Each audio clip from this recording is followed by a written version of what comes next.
बँकेतील अपुऱ्या कर्मचाऱ्यांमुळे मुख्यमंत्र्यांच्या लाडक्या बहिणीची होते हेळसांड. उरण दिनांक 21 ऑगस्ट. मुख्यमंत्री लाडकी बहीण योजनेअंतर्गत महिलांच्या खात्यात 2 महिन्यांचे 3,000 रुपये नुकतेच जमा झाले.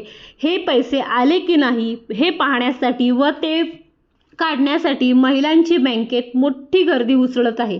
मात्र उरण तालुक्यातील सर्रास बँकेतील अपुऱ्या कर्मचाऱ्यांच्या संख्येमुळे मुख्यमंत्र्यांच्या लाडक्या बहिणींना नाहक मनस्ताप सहन करावा लागत आहे. तरी राज्याचे मुख्यमंत्री प्रथमतः बँकेतील रिक्त पदे भरण्यासाठी पुढाकार घ्यावा अशी ओरड आता लाडक्या बहिणींकडून केली जात आहे. राज्य सरकारने महिलांसाठी मुख्यमंत्री लाडकी बहीण योजना सुरू केली.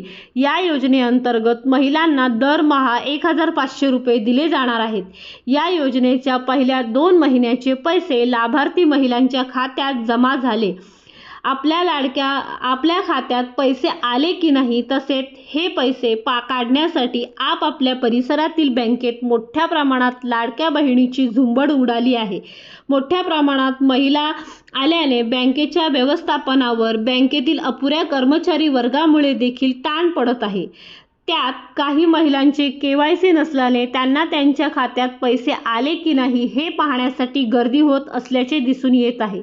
तर तालुक्यातील अनेक महिलांनी पासबुक घेऊन ते अपडेट करण्यासाठी ऊन पाऊस झेलत बँक परिसरात रांगा लावल्याचे दिसून येत आहे. तरी राज्याचे मुख्यमंत्री एकनाथ शिंदे यांनी आपल्या लाडक्या बहिणीची होणारी गैरसोय दूर करण्यासाठी बँकेतील रिक्त पदे भरण्यासाठी पुढाकार घ्यावा अशी मागणी बहिणींकडून केली जाते. महामुंबई चॅनलसाठी अनंत नारंगीकर, उरण.